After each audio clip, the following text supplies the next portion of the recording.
Vamos lá. Hoje a gente vai mergulhar de cabeça em um dos capítulos mais importantes e, vamos ser sinceros, mais densos da teologia cristã. Romanos capítulo 3. Para a gente conseguir navegar por este capítulo, vamos usar uma imagem principal, a de um espelho. Mas olha, não é um espelho qualquer. Pense no espelho de altíssima definição que revela a verdade sobre a condição humana de um jeito totalmente cru, sem filtro, sem edição. E a imagem que ele mostra não é para ser bonita, é para ser desconfortável, na verdade. A ideia é apresentar uma realidade chocante para que, só então, quando a solução for apresentada, a gente entenda a verdadeira dimensão dela.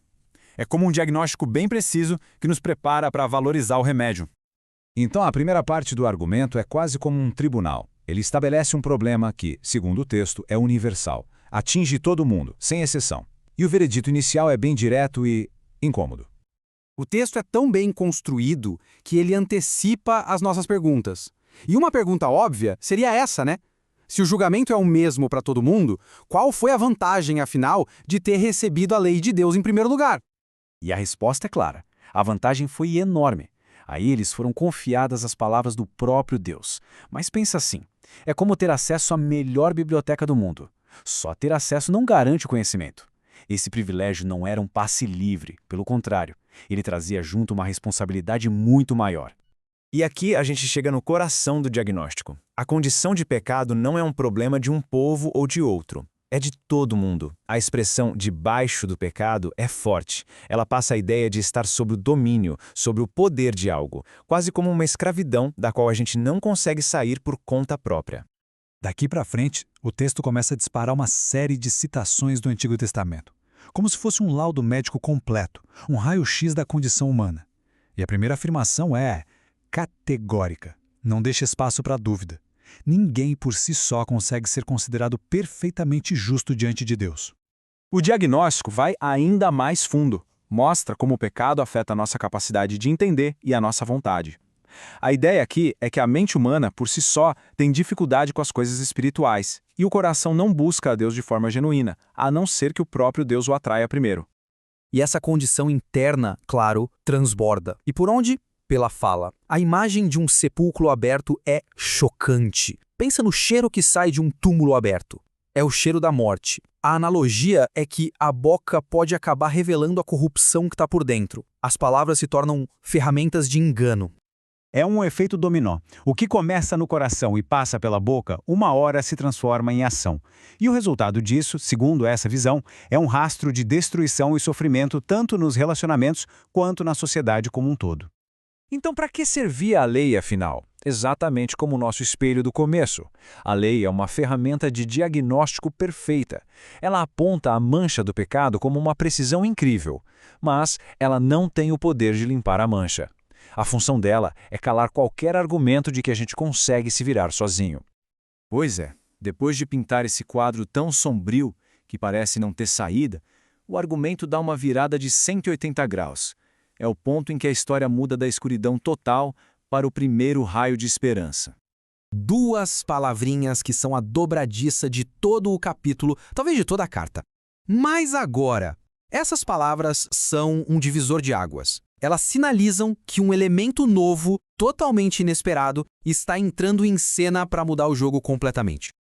E essa grande novidade é uma justiça que não nasce do nosso esforço, do nosso mérito ou da nossa performance. É uma justiça que vem de uma fonte totalmente externa a nós. Ela vem do próprio Deus. A frase-chave aqui é a parte da lei. Isso é revolucionário. Significa que essa justiça opera de um jeito completamente independente do sistema de obras e méritos.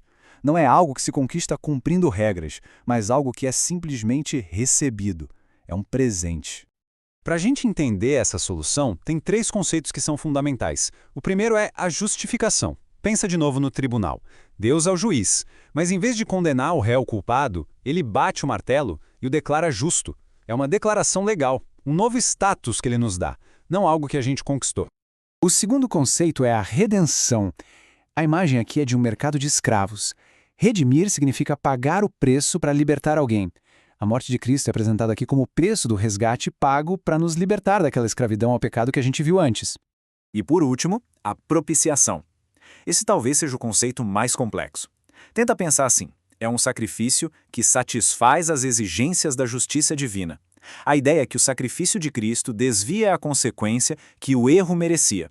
É o ponto exato onde a justiça perfeita e a misericórdia infinita de Deus se encontram. Tá, mas como essa justiça se torna nossa? O texto explica em 3 passos. Primeiro, ela é dada de graça, é um presente. Segundo, a base dela é a obra de Cristo, a redenção. E terceiro, a forma de receber esse presente é pela fé, ou seja, pela confiança no que foi feito, e não em qualquer esforço nosso. E agora a gente vai ver como esse novo sistema baseado na fé tem implicações gigantescas que nivelam o campo de jogo para toda a humanidade de uma forma radical. O texto, então, faz uma pergunta retórica final que é simplesmente demolidora. Se a salvação é um presente que a gente não mereceu, onde fica o espaço para se gabar, para orgulho? A resposta é óbvia: não fica em lugar nenhum. O orgulho humano é completamente excluído da equação.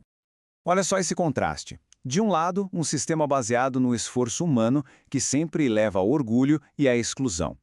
Do outro, um sistema baseado na obra de Cristo que resulta em humildade e inclusão porque coloca todo mundo na mesma base. Mas e a lei? A fé joga a lei fora? De jeito nenhum. Na verdade, a fé coloca a lei no seu devido lugar. A lei continua sendo o espelho perfeito que mostra o pecado. Ela é uma cerca que ajuda a restringir o mal na sociedade. E o mais importante, ela funciona como uma placa de sinalização, apontando diretamente para Cristo como a única solução. E isso nos deixa com uma reflexão final. Se a lei não foi abolida, mas a nossa motivação para obedecer muda completamente, como essa obediência que nasce não do medo ou da obrigação, mas a pura gratidão? Essa transição de uma tentativa de ganhar aprovação para uma resposta de um coração agradecido é talvez a maior revolução que este capítulo nos apresenta.